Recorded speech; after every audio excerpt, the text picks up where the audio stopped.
Before Spotify, YouTube or even music television, Britain discovered its biggest bands through the radio, and this is the London building that helped make that happen.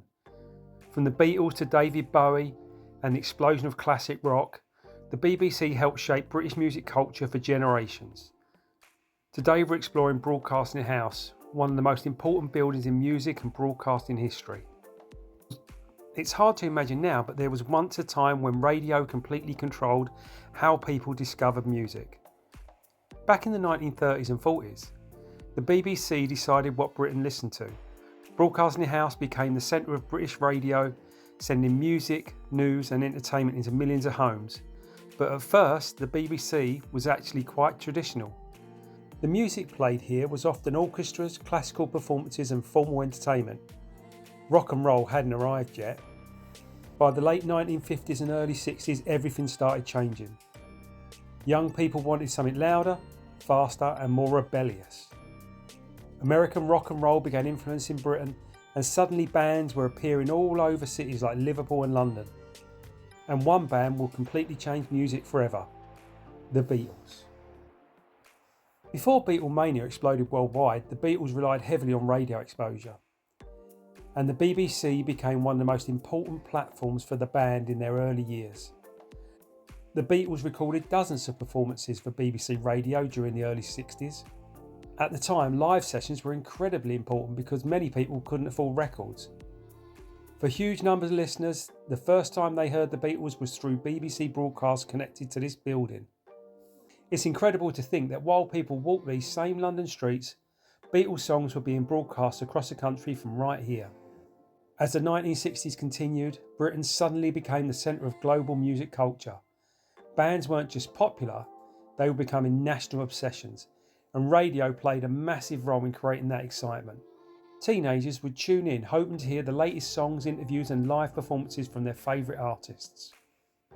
The BBC helped introduce the world to what became known as the British Invasion. Bands like the Rolling Stones, The Who, The Kinks and The Beatles were suddenly transforming global music forever. Radio stations connected to Broadcasting House became part of everyday life for millions of young people. But there was one problem. Many young listeners felt the BBC still wasn't playing enough modern music. That frustration led to the rise of pirate radio ships broadcasting illegally from ships in the North Sea during the 1960s. These pirate radio stations played far more rock and roll and pop music than the BBC was willing to broadcast at the time. They became hugely popular. And suddenly the BBC faced a challenge: adapt or lose an entire generation of listeners. In 1967, the BBC launched Radio 1, and that completely changed British broadcasting. For the first time, the BBC fully embraced modern pop and rock music. From this point on, legendary bands became regular parts of British radio culture. Artists like Led Zeppelin, Pink Floyd, David Bowie and Queen all became linked with BBC Radio over the years. One thing that made the BBC so important was its live music sessions. Artists would perform specially recorded versions of songs for radio audiences. Some of these sessions became legendary among British music fans because they captured bands in a raw live atmosphere. For many musicians, appearing on BBC Radio was a major moment in their career. It meant national exposure across Britain. That's what makes Broadcasting House so fascinating.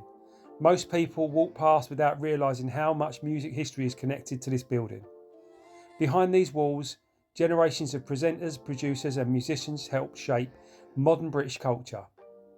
Some of the biggest songs ever recorded were promoted, discussed and broadcast through the BBC. Today, music is everywhere instantly through phones and streaming. But buildings like Broadcasting House remind us that there was once a time when radio controlled culture. If a song got played nationally on the BBC, careers could change overnight. And from Beatlemania to classic rock, this building played a huge role in that story. So next time you're in London, walk past Broadcasting House, remember this wasn't just a BBC office. This was one of the places where modern rock culture was built. From the Beatles and pirate radio to the rise of classic rock, generations of fans discovered legendary music through broadcasts connected to this building. If you enjoyed this video, don't forget to like, subscribe and follow London on a Budget for more hidden London stories and music history. Thanks for watching and I'll see you in the next one.